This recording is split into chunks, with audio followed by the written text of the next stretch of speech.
আমার ভুল হয়ে গেছে গো, আমাকে তুমি তাড়িয়ে দিও না, তোমার পা দুটো ধরিয়ে, এরকম ভুল আমি আর কখনো করবো না।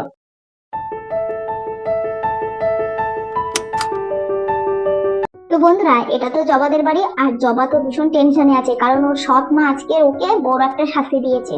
সেটা হলো ওকে সব যত থালা বাসন আছে সব তো ওকে মাজতে হবে, প্লাস তার সঙ্গে আজকে সারাদিনের মতো খাওয়া দাওয়া বন্ধ। তাহলে দেখা যাক জবা কি করে। উফ বাবা, মাথাটা যে কি যন্ত্রণা করছে সে কি আর বলবো। ভীষণ খিদে পেয়েছে, সকালবেলা থেকে একটা কিচ্ছু খাইনি, খিদেতে তো আর পাচ্ছি না। তারপরে মা তো আজকে অনেক বড় একটা শাস্তি দিয়েছে, আমাকে তো খেতে দেবে না বলেছে, আবার তার সঙ্গে থালা বাসনও মাজতে হবে। কি করব? উফ, অনেক থালা বাসন তো এখানে, থালা তো মাজতে হবে, না হলে তো মা আবার আমাকে মারবে। মা গো, তুমি কোথায় চলে গেলে মা? আমি যে এই অত্যাচার আর সহ্য করতে পারছি না মা, আমাকে দিয়ে যেন অনেক কাজ করাই মা। না না, আমি এসব কি ভাবছি? হ্যাঁ, এগুলো ভাবলে তো বরং আমি বেশি কষ্ট পাবো। না না, একদম ভাববো না। আর মা যদি এসে দেখি কল্পা নেমে দাঁড়িয়ে আছে, আমাকে আবার মারবে। দরকার নেই দরকার নেই, তার থেকে বরং আমি থালা কটা মেজে ফেলি। এতগুলো থালা মাঝে কল্পনে টেনে ধুতে যে আমার হাতে বড্ড কষ্ট হবে। কি করবো? হ্যাঁ, এক কাজ করি, আগে বালতিতে এক বালতি জল টেনে নিই, তারপরে বরং বসে বসে মাজবো আর ধুয়ে নেবো। তারপরে বন্ধুরা, জবা যখন কল টানতে গেল তখন তো মাথা ঘুরে কল পাড়েতে পড়ে গেল। কল পাড়ে পড়ে গিয়ে জবার তো মাথা ফেটে গেল, আর জবা তো প্রচন্ড পরিমাণে কাতরাতে থাকলো। আহ আহ আহ ও মা গো, আহ আহ বন্ধুরা, জবা যখন প্রচন্ড পরিমাণে কাতরাচ্ছিল তখন ওর বাবা ওর কাতরানোর আওয়াজ শুনতে পেল, আর সেই মুহূর্তে ওর বাবা ওর কাছে চলে আসলো। জবা, মানে তোর কি হয়েছে? তুই কি করে পড়ে গেলি? এই বাবা, তোর কতটা মাথা ফেটে গিয়ে রক্ত বেরোচ্ছে, কি করবো আমি এবার? তুই এখানে কি করছিলি? জবার এই অবস্থা দেখে বন্ধুরা তখন জবার বাবা জবার মাকে ডাকলো। সাবিত্রী, ও সাবিত্রী, কোথায় গেলে তুমি? এদিকে দেখো, কত বড় একটা বিপদ ঘটেছে, শিগগির এদিকে এসো। উফ, কি হয়েছে বলো তো? ডাকছো কিসের জন্য? দেখতে পাচ্ছ না আমি ঘরে কাজ করছি? কি হয়েছে বলো? এ বাবা, জবা, কি রে মা, তোর কি হলো? তোর মাথা ফেটে গেছে কেন? কলপারে তুই কি করছিলি? হ্যাঁ, কলপারে পড়ে গিয়ে দেখো মেয়েটার মাথাটা পুরো ফেটে গেছে, গল গল করে রক্ত বেরোচ্ছে। কি গো জবার বাবা, তুমি এখানে চুপচাপ বসে থাকবে? শিগগির ডাক্তারকে ডাকো। আরে মেয়েটাকে তো ডাক্তার দেখাতে হবে নাকি? হ্যাঁ হ্যাঁ, তুমি ঠিক বলেছো, মেয়েটাকে একটু ডাক্তার দেখাতে হবে। আচ্ছা, একটু কথা বলতো, মেয়েটা কলপারে এখন কি করছিল? আমি কি করে বলবো মেয়েটা কলপারে কি করছো? আচ্ছা, এখন কি এইসব কথাবার্তা বলার সময় নাকি? আগে মেয়েটাকে নিয়ে একটু ঘরে চলো, ওকে ডাক্তার দেখাবে তো নাকি, পরে এইসব কথাগুলো আলোচনা করা যাবে। হ্যাঁ হ্যাঁ, তুমি ঠিক বলেছো, দাও মেয়েটাকে আমার কাছে দাও, আমি ওকে ঘরে নিয়ে যাই। আর তখনই তো জবার বাবা জবাকে নিয়ে ঘরের দিকে চলে গেল। এই মা মরা মেয়েটাকে নিয়ে না আমি এখন মরে গেলাম। একটা কাজ করতে দিয়েছে, কাজ না করে এক বিপদ ঘটিয়ে বসলো। না না, এখানে বসে থাকলে হবে না, শিগগিরই যায়, না হলে যদি মেয়ে যদি ওর বাবার সাথে সব কথা বলে দেয় তাহলে এই ঠিক আমার বাড়ি থেকে তাড়িয়ে দেবে। না না না, এখানে বসে থাকলে হবে না, শিগগিরই যাই যাই যাই।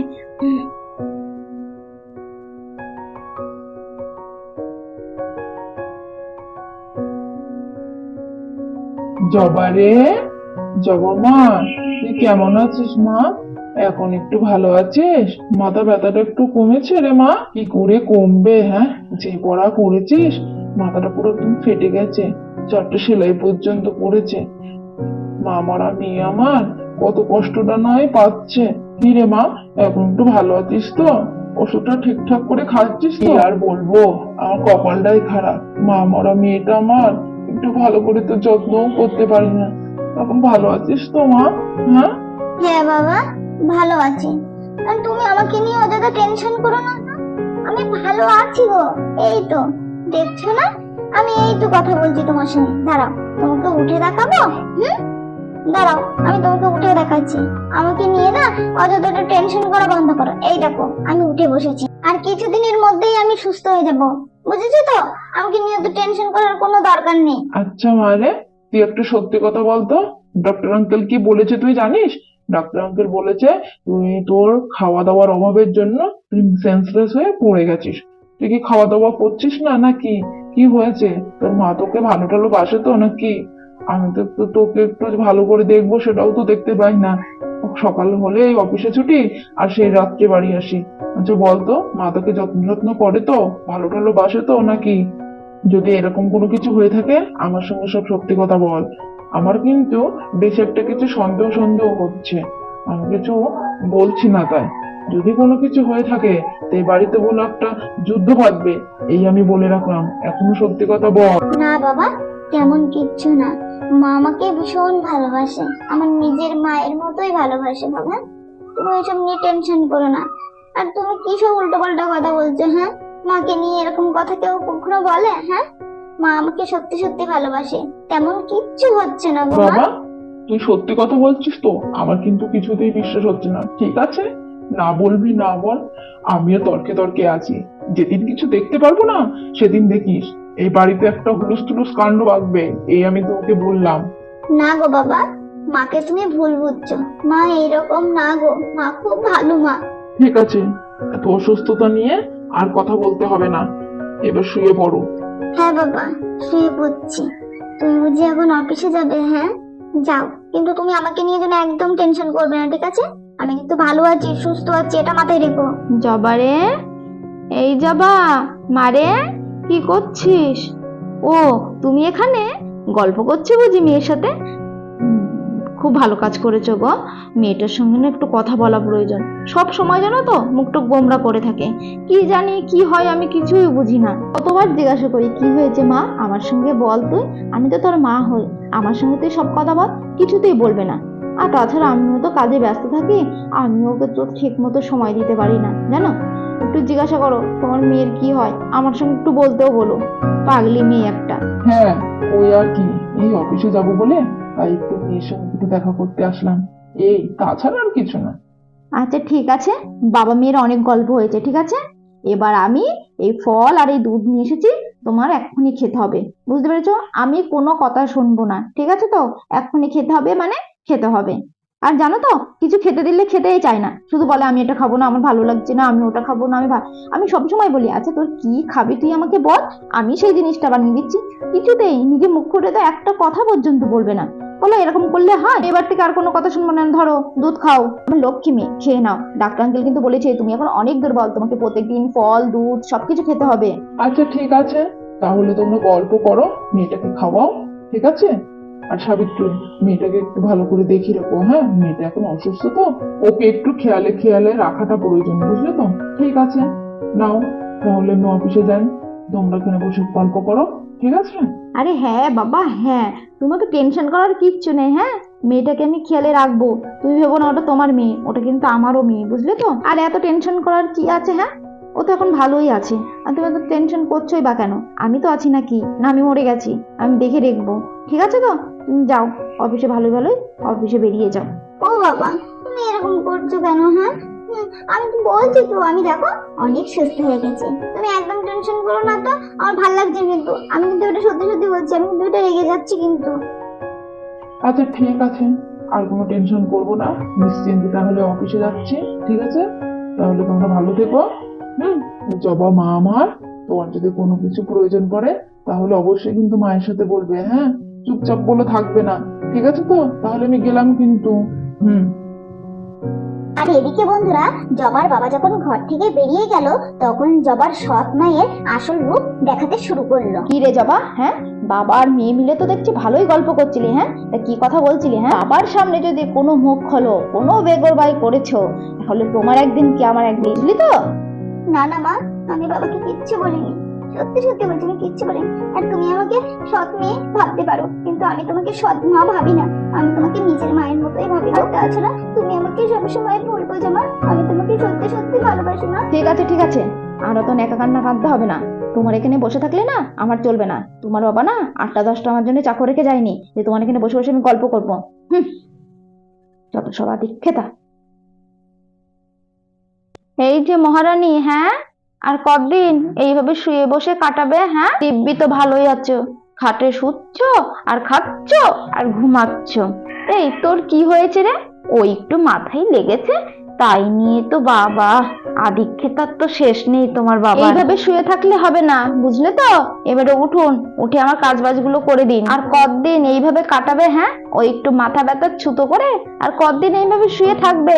আর শুয়ে থাকলে চলবে না, এবার উঠতে হবে। উঠে এবার একটু কাজ করতে হবে। তোমার বাবা আমার জন্য তো আর চাকর থুয়ে যায়নি, সব কাজ আমাকেই করতে হয়। এই যে বিদ্যে ধরে, হ্যাঁ, আর কতদিন মাথা ব্যথার নাম করে আর কতদিন শুয়ে বসে কাটাবে? হ্যাঁ, এবারে উঠো, উঠে মা যা বলছে মায়ের সাথে একটু হাতে হাতে কাজগুলো করে দে, বুঝলি তো? বাবারে বাবা, নাকামোরা শেষ নেই, দেখলে একদম গা জ্বলে যায়। একটুখানি কপাল কেটেছে কি না, তার জন্য আর 10 দিন ধরে বিছানায় পড়ে আছে। ও বাবা, অনেক রেস্ট করেছি। আচ্ছা মা, তুমি আর বোন মিলে কি শুরু করেছো বলো তো? আচ্ছা মা, তুমি তো আমার মা নাকি? হ্যাঁ, আমার এই অবস্থা দেখে তোমার কি একটু কষ্ট হচ্ছে না? আচ্ছা মা, তুমি একটা কথা বলো তো, আমার জায়গায় যদি বোনের আজ এরকম অবস্থা হতো, বোনের যদি মাথা ফেটে রক্ত বেরোতো, তাহলে কি বোনের সঙ্গে তুমি এরকম ব্যবহার করতে পারতে? এই শোন, আজকাল না তুই কিন্তু মুখে মুখে বড্ড তর্ক করছিস, বুঝলি তো? আর তোর সঙ্গে বোনের তুলনা? হ্যাঁ, বোন আমার নিজের মেয়ে আর তুই কিন্তু আমার সৎ মেয়ে, এটা না সবসময় মাথায় রাখবি। তুমি বলবে তাই? সেটা তো আমি সবসময় মাথায় রাখি। হ্যাঁ, মনে রাখলেই ভালো, বুঝতে পেরেছিস? আজকাল না তুই বড্ড মুখে মুখে চোপা করতে শিখেছিস। আগের দিনের মারটা কি ভুলে গেছিস নাকি? হ্যাঁ, আবার কভার দেবো? হ্যাঁ মা, তুমি মারো না, তোমার যত খুশি তুমি তত মারো, মেরে মেরে আমাকে পুরো মেরেই ফেলো। আবার তুই মুখে মুখে কথা বলছিস? এই, আর বলবি? আর বলবি? হ্যাঁ, আর বলবি তুই মুখে মুখে কথা? আবার বলছিস? বাহ সাবিত্রী, বাহ, তোমার জবাব নেই। অনেকদিন থেকেই তর্কে তর্কে ছিলাম তোমার এই আসল রূপটা দেখবো বলে। যাক, ঈশ্বরের কৃপায় সেটা দেখতেও পেলাম। তাই বলি, আমার মেয়েটার এইরকম হাল কেন হলো? হ্যাঁ, আমার সামনে তুমি কি ভালো অভিনয় করো, হ্যাঁ, আর আমার পিছনে তুমি মেয়েটাকে এই কষ্ট দাও। হ্যাঁ, পদে পদে ওকে শাস্তি দাও। তুমি মেয়েটাকে কতবার জিজ্ঞাসা করেছি তোর মা ভালোবাসে তো, তোকে যত্ন করে তো? মেয়েটা আমার সর্বদা সবসময় বলেছে হ্যাঁ মা, হ্যাঁ বাবা, মা আমাকে খুব ভালোবাসে, খুব যত্ন করে, তুমি আমাকে নিয়ে একদম চিন্তা করো না। ওকে, ওর এত কষ্ট হয়, ও কোনোদিন মুখ ফুটে আজও কোনোদিন তোমার নামে কোনো বাজে কথা বলেনি। হ্যাঁ, আর মেয়েটাকে কিনা তুমি তুমি ধরে ধরে মারছো? তুমি কেমন মা? হ্যাঁ, মেয়েটাকে তুমি এই অবস্থায় ধরে ধরে মারছো। ব্যাস, অনেক হয়েছে, এ বাড়িতে তোমার আর কোনো প্রয়োজন নেই। এসো এসো বলছি, এই বাড়ি থেকে তুমি এক্ষুনি এই মুহূর্তে এই বাড়ি থেকে বেরিয়ে যাবে তুমি। ছাড়ো না, আরে কি করছো কি? আমার হাতে লাগছে, আরে ছাড়ো না, আমার ভুল হয়ে গেছে গো। তুমি এবারের মতো আমাকে ক্ষমা করো। আমি না আমার মেয়ের থেকে ওকে বেশি ভালোবাসবো। তুমি এবার দেখো, আমার একটা সুযোগ দাও না গো, আমি আর এরকম ভুল করবো না গো। প্লিজ তুমি আমাকে বাড়ি থেকে তাড়িয়ে দিও না। তোমার আমি হাত দুটো ধরছি, আচ্ছা তোমার পা দুটো ধরছি গো। প্লিজ তুমি আমাকে এবারের মতো ক্ষমা করে দাও না গো, দাও না। ও বাবা, বাবা, মাকে তুমি এবারের মতো ক্ষমা করে দাও না। মা তো বলছে আমার সাথে এরকম আর কখনো ব্যবহার করবে না, দাও না। আর তাছাড়া তুমিই তো বলো যে কেউ যদি ভুল করে, সে ভুলটা যদি নিজের থেকে শুধরে নেয়, তাকে ক্ষমা করে দেওয়া উচিত। মাও তো নিজের থেকে বুঝতে পেরেছে, তার মানে মাকেও তো ক্ষমা করে দেওয়া উচিত, তাই তো বাবা? দেখো সাবিত্রী, দেখো, এইটুকু মেয়ের কাছ থেকে না একটু শিক্ষা অর্জন করো। যাকে তুমি দেখতে পাও না, সহ্য করতে পারো না, দুবেলা খেতে পর্যন্ত দাও না, সেই মেয়ে আজকে তোমার হয়ে কথা বলছে। আরে বাবা, বলছি তো ভুল হয়ে গেছে, আরে ক্ষমা করে দাও না, দয়া করে এবারের মতো ক্ষমা করে দাও না গো। আমি আর এরকম ভুল করবো না গো, করবো না। ঠিক আছে, তোমার আর কুমিরের কান্না কাঁদতে হবে না। এবারের মতো তোমাকে ক্ষমা করে দিলাম। নেক্সট টাইম না তোমাকে সুযোগ দেবো না, একেবারের মতো ডিভোর্স দিয়ে দেবো, দিয়ে তোমার বাপের বাড়িতে রেখে আসবো, বুঝলে তো? তাহলে বন্ধুরা দেখলে তো, শেষমেশ জবার সৎ মা তাহলে শাস্তি পেল। তাহলে ভিডিওটা যাই পর্যন্ত থাক। ভিডিওটি যদি ভালো লাগে থাকে লাইক কমেন্ট শেয়ার করতে ভুলো না, আর অবশ্যই চ্যানেলটা সাবস্ক্রাইব করে দিও। টাটা, সুস্থ থেকো সবাই।